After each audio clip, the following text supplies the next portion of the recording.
The morning light bathed St. Peter's Square in a golden hue, casting long shadows across the stone and illuminating the grandeur of the basilica. It was a new day, a day unlike any other, filled with promise and the weight of history. The atmosphere was electric, charged with the collective hopes and prayers of the faithful who had gathered from every corner of the globe to witness an event that would forever change the course of history. In the heart of Rome, beneath the towering spires of St. Peter's Basilica, something extraordinary was unfolding. Luis Antonio Tagle, the humble Archbishop of Manila, stood at the precipice of destiny, about to become the first Filipino pope in the history of the Catholic Church. This was a momentous occasion for millions.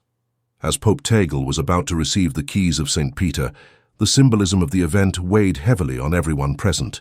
The keys are no ordinary object. They represent authority, responsibility, and a sacred legacy passed down through generations of popes since the time of St. Peter himself. These were the keys that Peter, the fisherman turned apostle, had held, and now they would be handed to a new shepherd chosen from a distant land to continue the Church's mission in the world. Inside the basilica, the air was thick with anticipation. The silence was palpable, broken only by the soft murmur of prayers and the occasional rustle of robes. Cardinals in their scarlet attire stood in solemn witness, their faces reflecting the gravity of the moment. As Pope Tagle entered the basilica, dressed in papal white, his face exuded a quiet dignity. Every step he took was measured, every movement imbued with a sense of humility and grace. His eyes were focused ahead on the sacred task that lay before him. As he approached the altar, he embodied the weight of his new responsibilities. This was not just another papal ceremony. It was a moment of profound significance for the Catholic Church and the Filipino people. For centuries, the papacy had remained firmly in the hands of Europeans, but now a Filipino was about to take his place among the most revered figures in the world. The people of the Philippines, scattered across the globe, felt a swell of pride as one of their own ascended to the highest office in the Church. From Manila's bustling streets to the peaceful rice paddies of the countryside, Filipinos watched in awe. It was their moment, one that would forever change the way the world viewed the Philippines and the Catholic Church. The pride of a nation was palpable.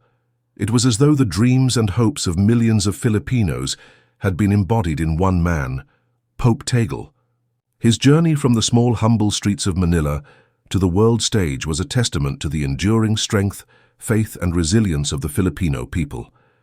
As the ceremony continued, the rich symbolism of the moment unfolded before the eyes of those present.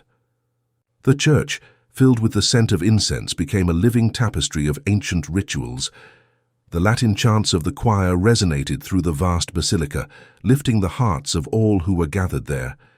Every gesture, every word, had been passed down through centuries of tradition. This was not just a ceremonial event, it was the continuation of a legacy. Then came the moment everyone had been waiting for. Cardinal Camilo, his face a mask of solemnity, stepped forward with deliberate grace. In his hands he held the keys of St. Peter. The golden surfaces of the keys gleamed softly under the lights, reflecting the centuries of tradition and faith they represented. With great reverence, Cardinal Camilo presented the keys to Pope Tagle. This was no ordinary gesture. It symbolized the continuation of the Church's mission, the passing on of the mantle of leadership from one pope to the next. As Pope Tagle received the keys, the weight of the moment seemed to reverberate throughout the basilica.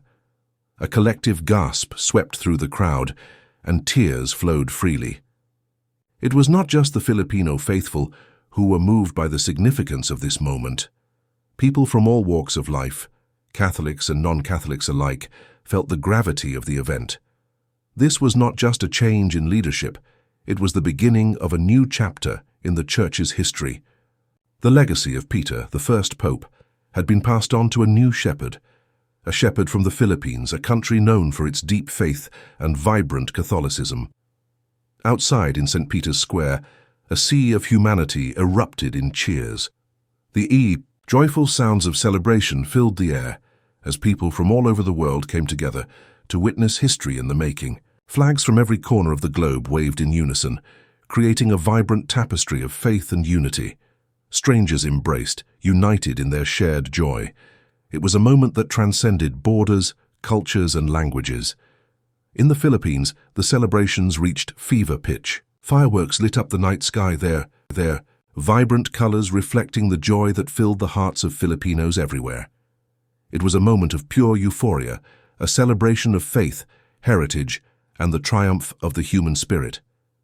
But beyond the celebrations, there was the recognition of the immense responsibility that Pope Tagle had just assumed.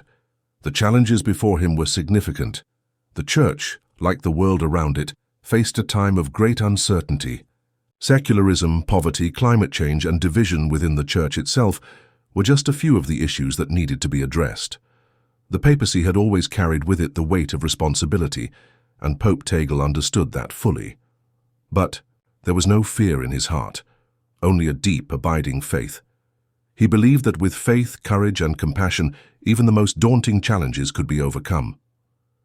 Pope Tagle's first address as Pope was filled with warmth, conviction, and a sense of hope. He spoke not just as a leader, but as a shepherd to his flock. He called for unity and dialogue, emphasizing the importance of building bridges of understanding in a world increasingly divided by conflict and misunderstanding. His words resonated deeply with those present, and they carried the promise of a new era for the Catholic Church, an era marked by inclusivity, compassion, and outreach to those who had long been marginalized by society. In his speech, Pope Tagle acknowledged the need for the Church to return to its roots, to embrace the message of love and mercy that lay at the heart of the gospel. He challenged the faithful to live out the teachings of Christ in their everyday lives, to be the hands and feet of Christ in a world that desperately needed healing. It was a call to action, a reminder that the Church's mission was not simply to preach, but to live out the message of Christ in a way that transformed the world. For many, Pope Tagle's election signified more than just a new pope. It represented a shift in the very heart of the Church. For the first time in centuries, the papacy had shifted from the west to the east, symbolizing the growing importance of the global south in the life of the Church. Pope Tagle embodied this new era. With his warm smile, his commitment to dialogue, and his deep understanding of the struggles faced by the poor and marginalized, he was a bridge builder, someone who could connect the hopes and anxieties of both the developed and developing worlds. The world reacted to Pope Tagle's election with a mixture of astonishment, hope, and cautious optimism. Newspapers hailed it as a new dawn for the Catholic Church, while commentators debated the implications for the future of the papacy. World leaders, religious figures, and ordinary people from all walks of life expressed their support and admiration for the new pope. Social media erupted in a wave of congratulations, with the hashtag Pope Tagle trending worldwide. It was a testament to the unifying power of faith and the global reach of the Catholic Church. As Pope Tagle embarked on his papacy, he carried with him the hopes and dreams of 1 billion Catholics worldwide. The challenges he faced were immense, but so too were the opportunities. In his hands, he held the keys to shaping the future of the Church, guiding it through a time of unprecedented change. His papacy promised to be one of dialogue, outreach, and a renewed focus on the poor and marginalized. He vowed to be a voice for the voiceless, to build a church that was truly inclusive, welcoming, and attuned to the needs of the modern world. Though his papacy is still in its early days, one thing is certain: Pope Tagle's election has ushered in a new era for the Catholic Church. It is an era marked by a shift in power, a renewed focus on the global south, and a deep commitment to dialogue and inclusion. Pope Tagle's journey, from the streets of Manila to the seat of St. Peter, is a testament to the enduring power of faith, humility, and the boundless possibilities that open up when we embrace God's grace. His legacy, though still unwritten, is